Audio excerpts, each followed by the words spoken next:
Buenas tardes a todos. Hoy tenemos en la iniciativa a un invitado llegado desde Santander, ¿no?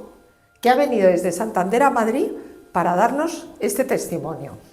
Enrique, ¿qué te parece? ¿Empezamos con una oración? Perfecto. Venga, pues un Ave María, empiezas tú. Dios te salve María, llena eres de gracia. El Señor es contigo. Bendita eres entre todas las mujeres y bendito es el fruto de tu vientre, Jesús. Santa María, Madre de Dios, ruega por nosotros pecadores, ahora y en la hora de nuestra muerte. Amén. Gloria al Padre, al Hijo y al Espíritu Santo. Como era en un principio, ahora y siempre, por los siglos de los siglos. Amén. Bueno, Enrique, por fin te tenemos. Nos ha costado que vinieras, pero por fin lo hemos conseguido. Bueno, a ver, ¿quién es Enrique Álvarez? Defínete. Defínete tú. ¿Quién es Enrique Álvarez? Para los que oigan o vean esto, lo más importante será saber que soy un ciudadano de origen leonés, que ha vivido en Santander capital, que he trabajado muchos años como funcionario del Ayuntamiento de Santander, pero que he dedicado mucha parte de mi vida a escribir. He escrito novelas, cuentos, artículos de periódico. Me he comprometido mucho más de lo imaginable con el catolicismo. Se puede decir, aunque sea en mi perjuicio, que soy un escritor católico, aunque tengo, mi producción literaria no es toda ella en absoluto confesional o de apología. Entonces, en función de esto, está el gran tema de Garabandal, que me concierne mucho y que creo que es el que nos importa en esta ocasión. También eres abogado. Sí, soy licenciado en Derecho, ejercí. ¿Estudiaste en Madrid? Sí, estudié en la Complutense, me licencié en la Universidad Complutense, justo el año de la muerte de Franco, hice el último curso. Y no he ejercido como abogado, he ejercido como funcionario técnico del Ayuntamiento de Santander y he trabajado en el área de la cultura. Soy un gestor cultural. Ah, muy bien, hombre, gestor cultural, o sea, un leonés en soy Santander, soy leonés, sí. Estudioso de Madrid. Sí, he vivido ya más tiempo, mucho más en Santander que en León, pero soy leonés y esas raíces nunca desaparecen, nunca dejan de nutrir, porque los mejores años de la vida son los primeros 20 años que son los que pasé en León. Bueno, y cuéntame, así como en secreto público, cuéntanos cómo llega Garabandal a tu vida. Yo me instalo en Santander como funcionario del ayuntamiento en el año 78, 79. Yo era un católico practicante, normal, no vinculado a ningún movimiento apostólico, en fin, tampoco un beato, ni apiras, era un católico creyente, practicante, normal, un poco comprometido entonces, en esto que ahora se llama la lucha cultural, casi caso raro en una ciudad como Santander, pero tenía una idea muy vaga de Garabandal y esa idea durante muchos años no se concretó, sino que más bien se negativizó, porque la idea que te transmiten de Garabandal, los curas de la diócesis, en fin, el espíritu que está latente en la ciudad, en el mundo católico de Santander y de Cantabria, es que lo de Garabandal pues fue un fiasco, fueron unas apariciones falsas, desmentidas por las propias niñas, y yo tenía esta idea, y a pesar de algún aviso y de algún consejo de alguna persona que me sugirió que lo reconsiderara, yo era cerrado a creer en esas apariciones de la Virgen. Yo creía en las de Lourdes, creía en las de Fátima, y me parecía que Garabandal pues formaba parte de estas otras apariciones, pseudo-apariciones, como las del Palmar de Troya o alguna más, hasta que un buen día, justamente a través de la literatura, yo quería escribir una historia sobre unas apariciones falsas, cómo se desarrollan, qué hace creer a la gente a unas pseudo-videntes. Y entonces empiezo a interesarme por Garabandal, cae en mis manos un libro, un poco de casualidad, porque no era fácil encontrar libros sobre Garabandal. Entonces, estoy en 1999. No era fácil, ¿no? No era fácil, no. En las librerías de Santander no había nada. Yo había visto tiempo atrás algún libro, pero que había desaparecido enseguida, por supuesto en la diócesis se ignoraba, se desconocía totalmente, pero una persona me prestó un libro y se me empezaron a abrir los ojos. ¿Y qué libro era? El libro de Josefa Villa Gallego, Los pinos de Garabandal alumbrarán al mundo. Josefa Villa de Gallego era una persona, señora de Santander, casada con un médico, que había vivido las apariciones. Sí, había vivido las apariciones plenamente. Entonces a mí ese libro me produce una verdadera revolución espiritual. Empiezo a descubrir, se me abre un mundo por una doble vía, no solamente la vía emocional, religiosa, espiritual, no sé, no solo se me entiende o se me aumenta la fe en la Virgen, en el papel de la Virgen, es muy importante, el papel de la Virgen, sino que empiezo a entender muchas cosas, muchos porqués de que la Iglesia esté como estaba entonces, mal, no tan mal como está hoy, por desgracia, pero entonces estaba ya mal. Yo había leído, estaba muy influido por el pensamiento del cardenal Ratzinger, también el Papa San Juan Pablo II se mostraba crítico con algunas cosas de la Iglesia, pero el Papa, en definitiva, Juan Pablo II es un Papa bastante triunfalista, y no es que esté mal eso, pero eso te cegaba un poco los ojos a los males que estaban ahí, que eran mucho más profundos de lo que creíamos. El libro del cardenal Ratzinger, Informe sobre la fe, me empieza a abrir los ojos a las realidades de la Iglesia. Pero eso ocurre 10 años antes de que yo me introduzca en el mundo de Garabandal, en los mensajes de Garabandal, en las vivencias de Garabandal, en la historia de Garabandal. Entonces eso me hace entender de una manera racional muchas cosas sobre el declive de la Iglesia Católica. O sea, lo que te hace entender es la situación exactamente actual de la Iglesia, que se correspondía con lo que habían dicho las niñas. Que entonces era ya grave, aunque no tanto, insisto, como lo es hoy. Así fue mi introducción en el mundo de Garabandal. Yo entonces me lanzo, como has hecho tú, como han hecho tantas personas, con un entusiasmo enorme a conocer todo lo de Garabandal. Tuve, no sé si la suerte o la desgracia, de que contacté con personas negativas que me hicieron ver los aspectos negativos de Garabandal. Todo esto estimuló mi sentido crítico. Yo vi los problemas que tenía Garabandal, los errores que se pudieron cometer, las equivocaciones, las equivocaciones que pudieron cometer las niñas, los abusos que pudieron cometer ciertos garabandalistas, ciertos movimientos. Todo esto lo tuve presente, pero todo esto lo fui superando. Es decir, yo fui encontrando cada vez mayor peso, fui sintiendo mayor peso en lo positivo, en lo afirmativo de Garabandal, y así estamos. Posteriormente, en el año, yo tuve también alguna señal personal, en mis visitas a Garabandal tuve algunos avisos, digamos, de mi vida privada, que me hicieron ver que allí había algo muy serio, señales tremendas. Pero yo estaba entonces viviendo una época en que me parecía que lo de Garabandal tenía muy difícil solución en cuanto a la posibilidad de que la Iglesia lo reconociese.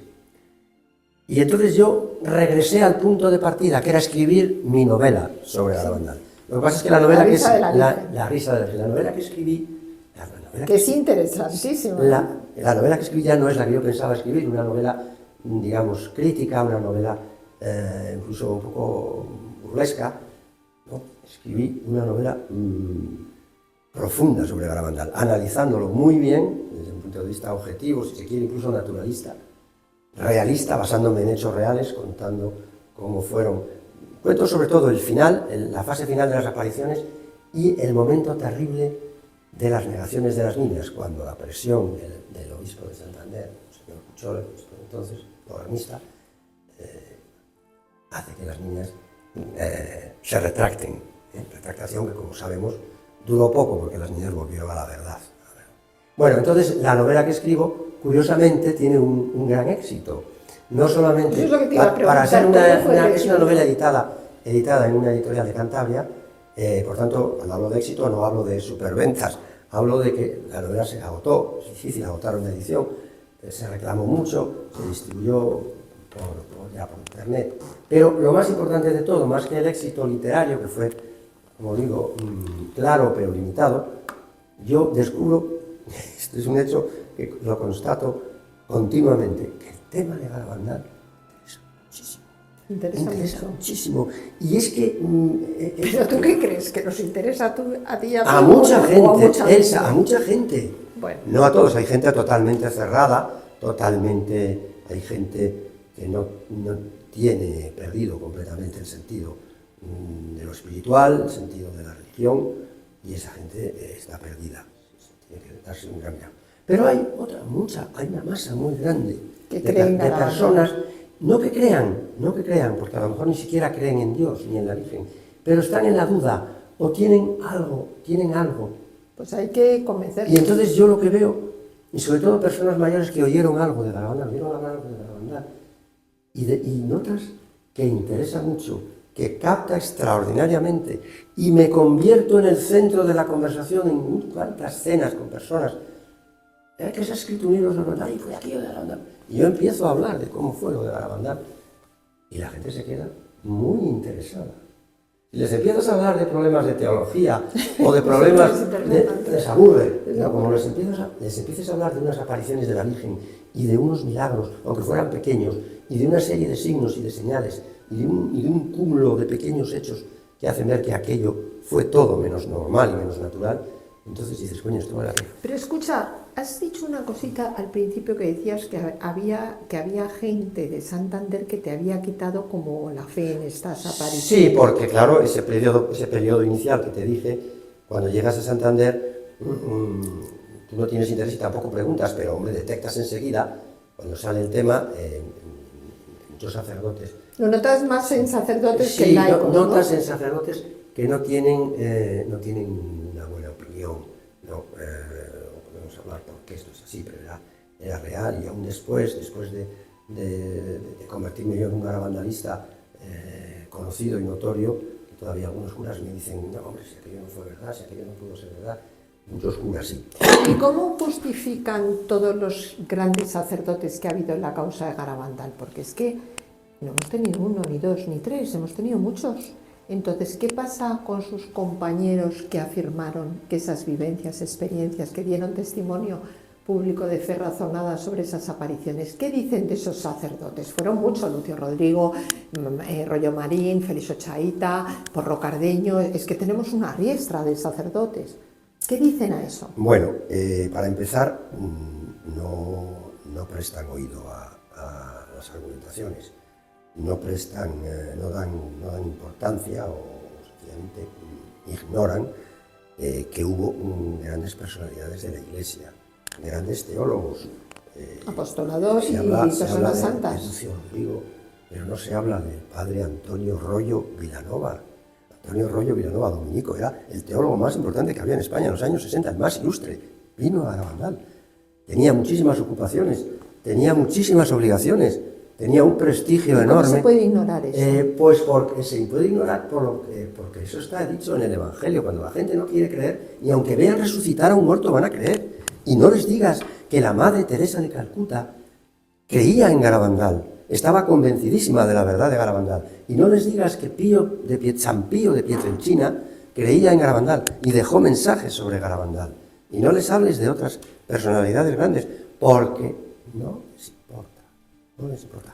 El escepticismo, el pirronismo, la incredulidad está tan aferrada, tan amarrada a tantas personas, y personas formalmente católicas, pero hay muchísimos católicos que solo piensan de tejas abajo, solo les interesa la dimensión horizontal de la cruz, es decir, no les interesa la dimensión vertical, la adoración, el rendir culto a Dios y el pedir a Dios, el buscar la redención, buscan únicamente la ética. El cristianismo se está convirtiendo, desgraciadamente, en una mera ética, y una ética que además puede acabar convertida en una ética totalmente relativista, como estamos viendo en este estadio actual. Hasta entonces la ética cristiana era intocable.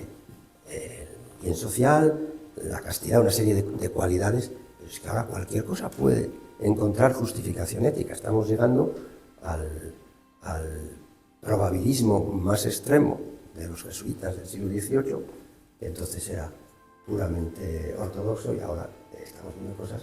Entonces, el fenómeno de la increencia, el fenómeno del escepticismo es así. No es solamente no creer en Dios, no es solamente no creer en los dones de Dios, poner en duda las Escrituras, es sencillamente sentir indiferencia.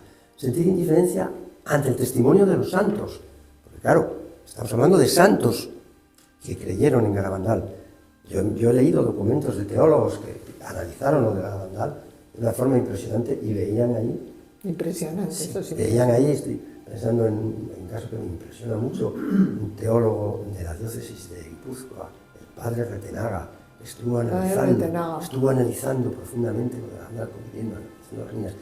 Después de la primera fase de las apariciones, en los años 63-64, hace unos testimonios sobre la virtud de las niñas, sobre la credibilidad de las niñas, impresionante. Es que eran unas niñas, tú lo has dicho, muy virtuosas. Y de pronto ese teólogo desaparece. Y en la documentación que yo tengo aparece al final una carta en la que alguien le pregunta: pero padre, ¿por qué usted dejó de venir? ¿Por qué usted dejó de creer? Y él no da una respuesta clara, pero deja entender. El que quiera entender que lo entienda. hizo por órdenes de arriba. Porque hay que reconocer que la Iglesia española, la Iglesia, los católicos de aquellos años, sentían el deber de respeto y obediencia al obispo y a la jerarquía. Era muy firme. Y era muy difícil que pudieran contravenir en aras de un bien superior, que era la fe en lo que estaban viendo, la fe en lo que estaban oyendo. Pero luego, Enrique, te digo una cosa, eso que dices debía mucha obediencia y respeto. Pero mira cómo las niñas describían a sacerdotes vestidos de laicos que subían a Garabandal. ¿A ti eso te parece coherente? Bueno, eso forma parte, eso es uno de los fenómenos más sorprendentes, pero... sobrenaturales, lo que se llama la hierognosis. La hierognosis de reconocer los objetos sagrados que a las tenían personas las niñas, sagradas. eso si has leído al menos en ese episodio, en que el cura escéptico, va a Garabandal vestido de paisano, y Conchita se da cuenta de que es un cura y se lo dice, y él se queda asombrado. ¿Cómo se ha enterado de que es un cura? Sí, pero que esto es un poco al hilo de lo que te digo, que Sí. todos eran muy obedientes, muy respetuosos, pero luego eran un poquito mentirosillos, porque iban arriba vestidos de laicos. Sí, no, ellos tenían muchas dudas, entonces claro, la jerarquía les marcaba. Yo creo que era un momento aquel en la Iglesia española. Difícil. Un momento extraño. Había la presión del modernismo, Elsa, era muy fuerte. Venía siéndolo desde hacía ya años. Venía siéndolo la presión contra el Papa Pío XII. Pío XII fue un gran papa, no está canonizado, fue un gran papa que sufrió mucho, un papa modélico, espléndido. Su encíclica, no sé si es Domine Jesús, la encíclica de los años 50, en que actualiza la condena del modernismo con términos más suaves que San Pío X, esa encíclica en los seminarios de Santander, en el seminario de comillas de los jesuitas que estaba ya contaminado de modernismo, esa encíclica me gustó mucho. Había mucha presión, mucha gente sentía que la obligación de la Iglesia era dejarse de novenas, dejarse de milagrerías, dejarse de dogmatismos férreos, y había que salir a la calle, había que abrazar al mundo, había que ponerse de parte del tiempo que le tocaba vivir. Y ese es el kit. Entonces, que unas niñas ignorantes buscan explicaciones absurdas.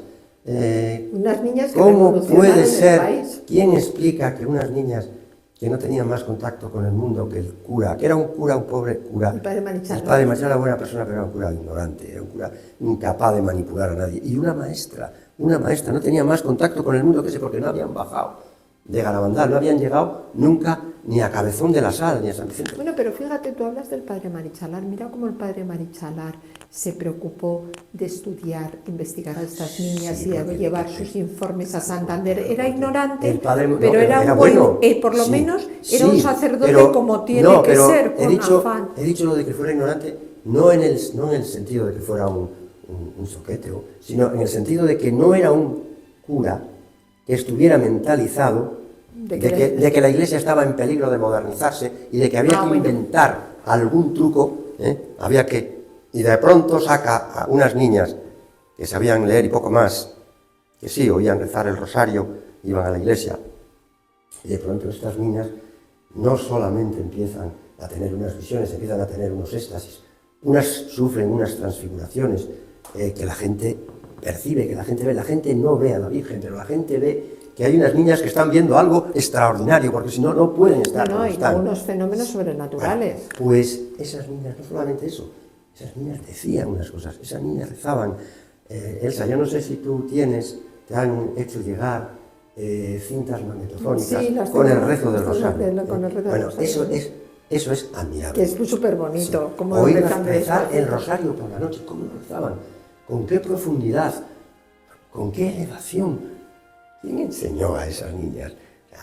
Es que esa es la teoría. La teoría, para desmentir lo de Garabandal hay dos teorías. Una, la teoría, digamos, médica, científica, que es un caso de autohipnosis, histeria y autohipnosis, absurdo, o la teoría de que había un genio que movía los hilos. Que movía, sí, pero escucha lo de la teoría de que era un juego de niños, de que era una psicosis colectiva y todo eso, como dice Punzernau, es un sacrilegio científico, o sea, es que no se puede hablar de eso, o sea, tenemos que irnos, vámonos a otro tema porque ese tema es intocable, o sea, es que no se puede, efectivamente es la Iglesia lo que tiene que reconocer los fenómenos sobrenaturales, pero yo creo que unos neuropsiquiatras de la talla de Punzernau, de San Juan Nadal, están suficientemente documentados para saber lo que es una psicosis colectiva. Lo que pasa que yo creo que el doctor ¿cómo se llama? El de Morales fue el que lió todo esto, ¿sabes lo que te digo? Porque no cumplió con un estudio profundo de las niñas, y yo creo que fue el que confundió a toda la curia y a todo, o sea, yo por buscar una explicación, yo creo que Morales no creyó en ello, se apoyó también en el doctor Piñal, que menuda panda hacían los dos, que es una vergüenza para los médicos, es una vergüenza, y estos fueron los que confundieron a toda la curia.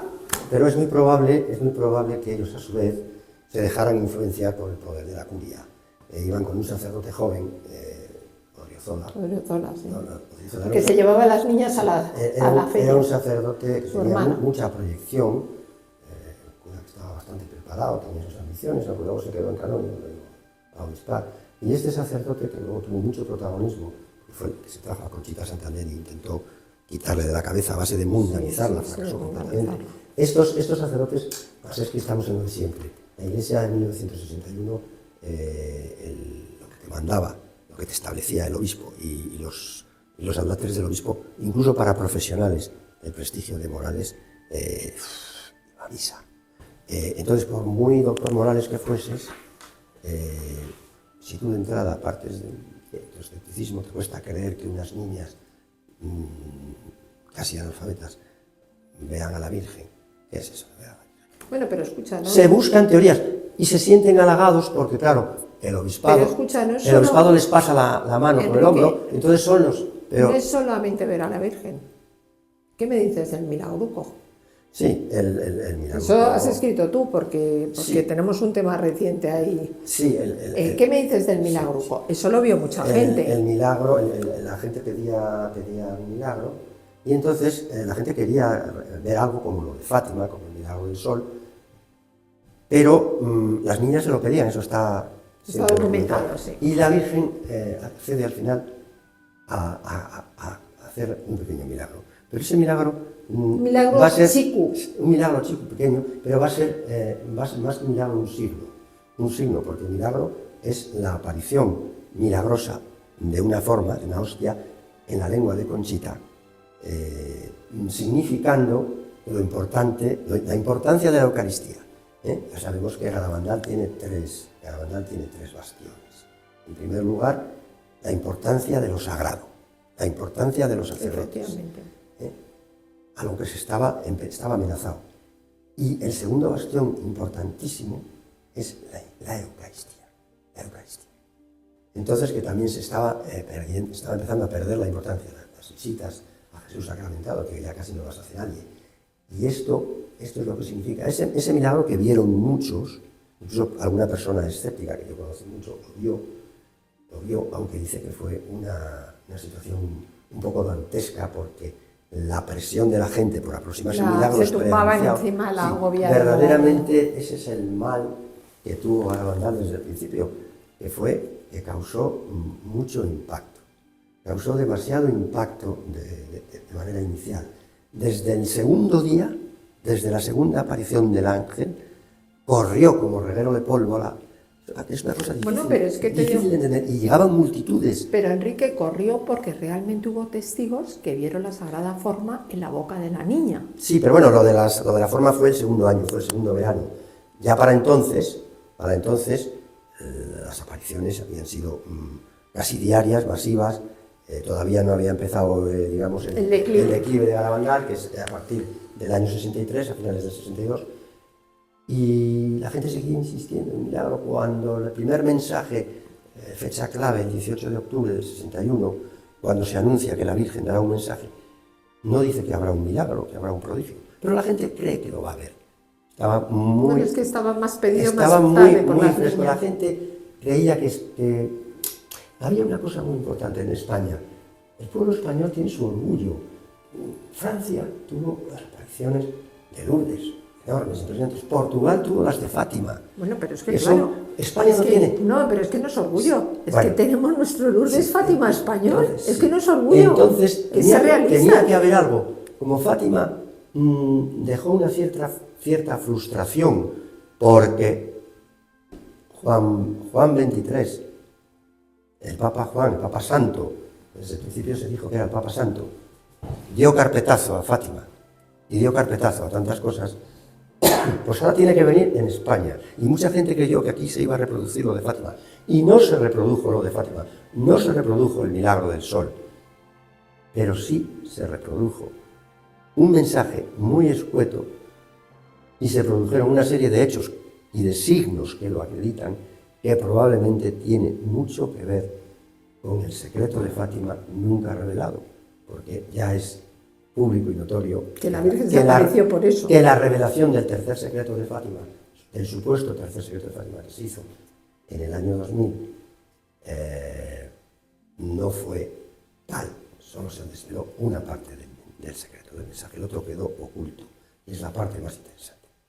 Por eso Garabandal entronca con Fátima. No es lo mismo que Fátima, pero es la continuidad. Yo creo que de todas formas no es cuestión de orgullo. Aquí no se trata de competir Fátima, Lourdes. Aquí se trata de reconocer lo que tenemos, pero hay mucha gente, tenemos unas apariciones muy importantes. Sí, pero ese aspecto social, sociológico, incluso político, no es que sea importante. Evidentemente eso no tiene nada que ver con lo que la Virgen quiere transmitirnos, pero sí tiene que ver con la explicación de muchos fenómenos que no fueron correctos. Bueno, sí. Que hubo un cierto patriotismo.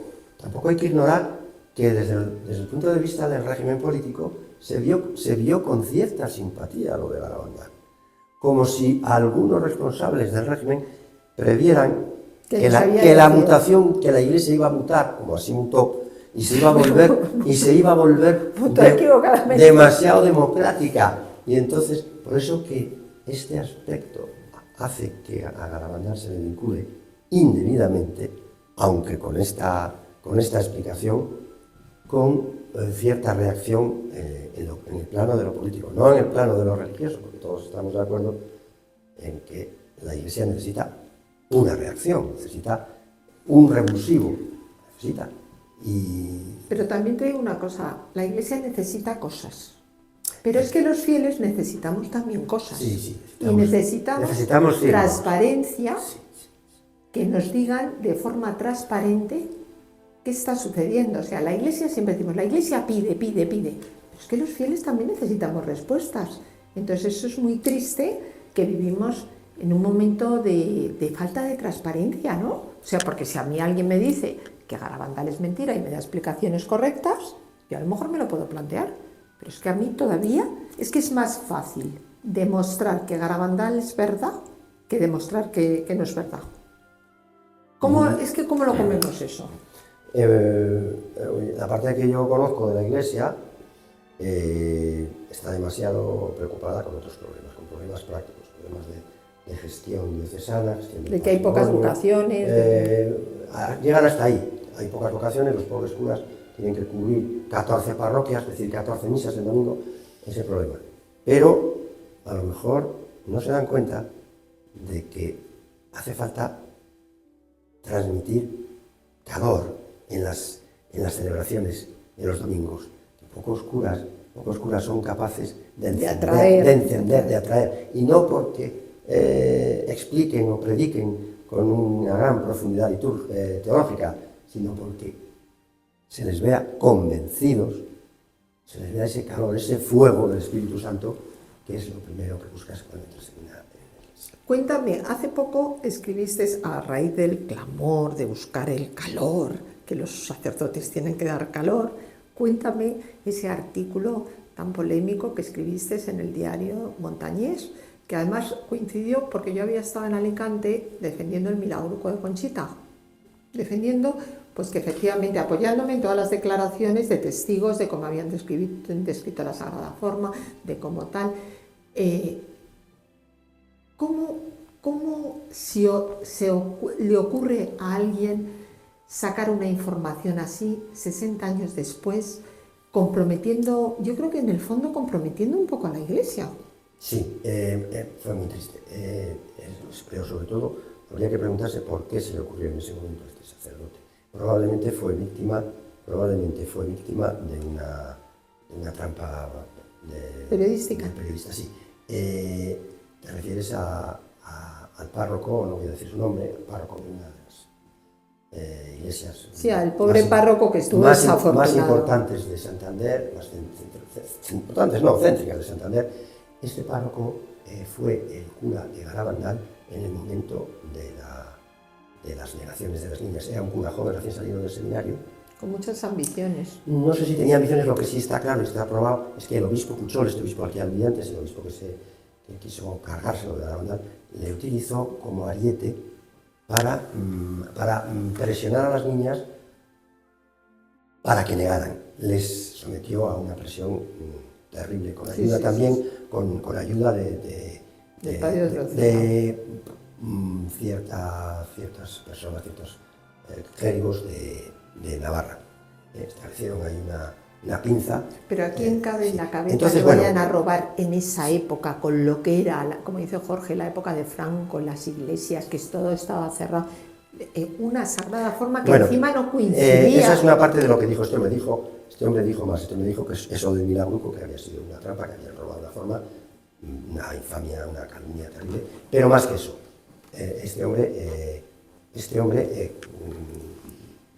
vamos a ver, en su momento, insisto, fue un protagonista de la presión a las niñas, de la coacción a las niñas para que se retractaran. Bien, pasan los años y este cura llega a ser párroco de esta parroquia. Y yo iba... Creo que es una de las más importantes. Sí, muy céntrica. Yo iba a esa iglesia de vez en cuando oía a este cura.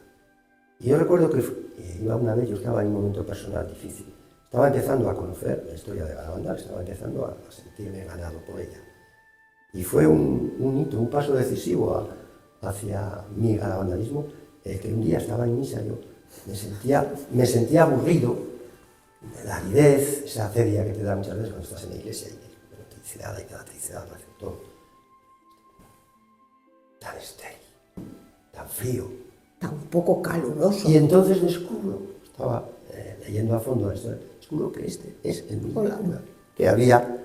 Entonces, claro, a mí aquello me marcó un poco. Entonces, cuando muchos años después, en fin, hace unos pocos meses, este cura, en un periódico madrileño de mucha calidad, sale diciendo que lo de Garabandal, que todas las niñas lo desmintieron todo, lo desmintieron y lo siguen desmintiendo. O sea, es verdad que lo desmintieron, pero no es verdad que lo sigan desmintiendo, enseguida se desdijeron.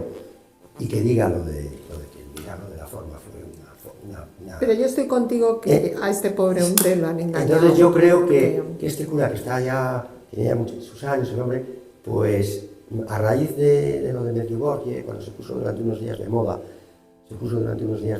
el tema de las apariciones, con la actitud del Vaticano, con unas sí y otras no.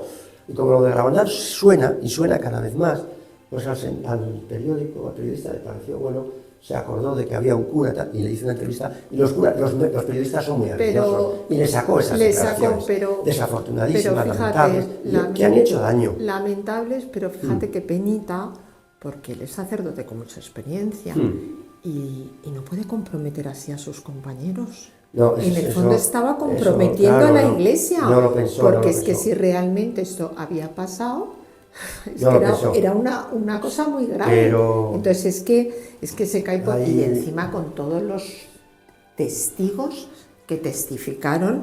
Oye, yo tengo una riestra que te puedo decir hasta las palabras, porque además lo defendí en Alicante. Entonces, qué penita que se den estas cosas 60 años después. Entramos en el drama que estábamos antes, de la incredulidad de muchos sacerdotes. Una incredulidad que es en lo práctico. Si les preguntas, te recitan el credo y te dicen que creen el credo. Todo, el primero al último. Los profesionales no van a decir que no. Eso no se manifiesta. La fe tiene que ser viva. No basta decir yo creo en Dios Padre, no, tienes que mostrarlo con hechos. Y si crees en Dios, tienes que creer también en la Virgen y tienes que creer en el papel de la Virgen incuestionable y acreditadísimo de, no me atrevo a decir corredentora, pero de auxiliadora nuestra. Pues yo te voy a decir una cosa, yo sí que me atrevo a decir que es corredentora, porque es que si la Virgen... el dogma de la corredención todavía no se ha proclamado. Bueno, no se ha proclamado, pero cada uno tiene también sus lo que es ideas. indudable es que la Virgen cumple un papel cada vez más importante. Y desde luego es una verdad que está en Garabandal presente, ¿eh? Entonces, eso, claro, lo hemos experimentado. Bueno, ¿y tú cómo te sientes ahora cuando vas a Garabandal? Porque tú eres un defensor de Garabandal desde hace 25 años. Yo normalmente no voy solo, siempre voy con personas, algunas creen, otras no. Viniste a nuestro congreso, sí, que te vi sí, yo. no pude ir más, me hubiera gustado, no pude ir más. Fui solo el día de la clausura. Me llevé la alegría de encontraros a vosotros, muy contentos, muy satisfechos, y de ver que el cura pronunció una magnífica homilía final que nos confirmó que él, como protagonista principal de la vida católica en allí, sabe lo que hay, sabe la verdad. Bueno, hay mucha gente que va a Garabandal creyendo que va a tener un signo, va a tener un milagro. Y no es así, no vayas con eso, tú vete con la actitud de rezar. Yo he tenido algunos signos, pero han sido signos prácticos, han sido cosas de mi vida que me han pasado el mismo día o al día siguiente y que me han cambiado la vida. O sea, pero, que te han cambiado, sí, pero son cosas que alguien puede decir, bueno, son casualidades, Enrique, son casualidades. Es decir, el principal milagro es recobrar la fe. Yo fui creyente, pero conozco muchísima gente que ha recobrado la fe en Garabandal.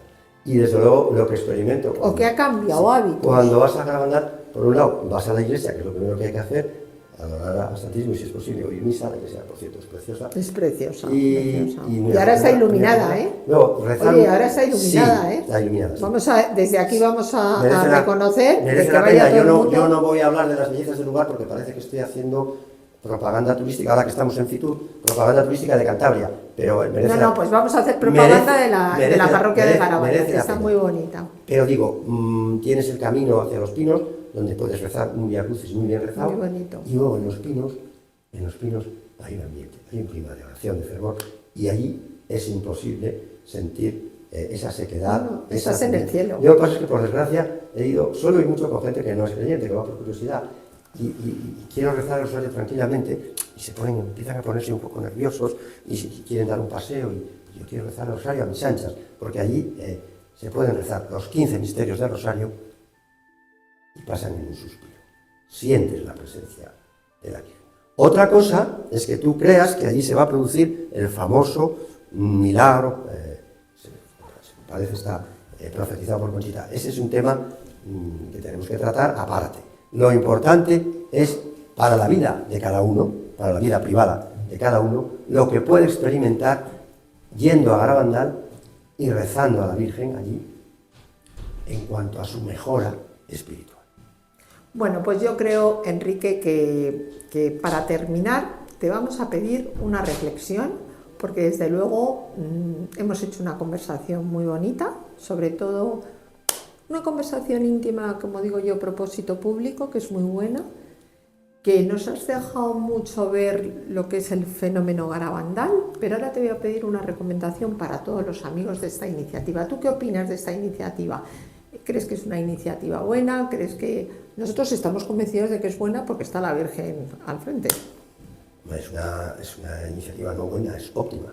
Es óptima porque está totalmente puesta desde la Virgen, con una confianza enorme en su papel, en su importancia, en su gracia, y porque además es una iniciativa que aúna a muchísimas personas de diferentes países, porque ahí hay otro aspecto que, aunque no sea particularmente religioso, pero no deja de tener su significado, que es la necesidad que tenemos de hermanarnos con otros países. Con los países, sobre todo los hispanoamericanos, también los hay de fuera de este ámbito, de Europa, pero sobre todo hispanoamericanos.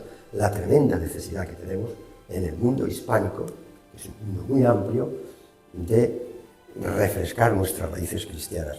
Y esta iniciativa de la Virgen de Garabandal, que es muy sospechosamente fructífera, porque genera sorpresas en los sitios más inesperados, como en el caso de los supervivientes del milagro de los Andes y tantos otros, pero el de los Andes es así, acreditadísimo. Se cree. No, y todas las conversiones que trae Garabandal. En Santander la gente mucha gente no termina. Pues nada, tenemos que trabajar, ahora que estamos trabajando toda España y todo el extranjero, ahora tenemos que trabajar más con Santander.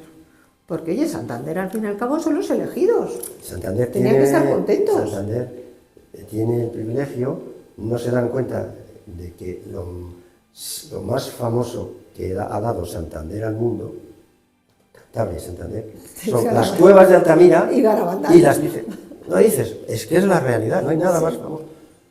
Pues es así. Pues es así. Bueno, pues nada, nos vamos a despedir. Enrique, muchas gracias. Muchas gracias a ti. Ha sido un placer. Por darme cuerda. Ha sido un placer hablar contigo, que hayas venido a Madrid, que hayamos comido juntos, que la hayamos pasado tan bien y que hayas colaborado tanto en este testimonio. No sé. Y por cierto, la novela de Enrique es súper bonita. Yo voy por la mitad, La risa de la Virgen. Y la verdad es que estoy disfrutándola mucho. Bueno, es una novela, no he venido aquí a hablar de mi libro, es una novela que es la primera novela, casi la única hasta ahora, que novela los hechos de Garabandal, los hechos críticos, la parte final de Garabandal, y lo que viene después. Se ahonda con personajes, aparecen los personajes reales de las apariciones, las niñas, el obispo Puchol, el cura ese y otros, pero hay una trama de ficción que, digamos, representa o simboliza muy bien las razones de la crisis social y espiritual que se produce en esa burguesía española previa a la venida de la democracia. Os invito a todos a leer la novela, que yo ya la estoy terminando y me está gustando mucho. Muchísimas gracias, Enrique, por haber estado. Gracias a ti y a vosotros. Gracias.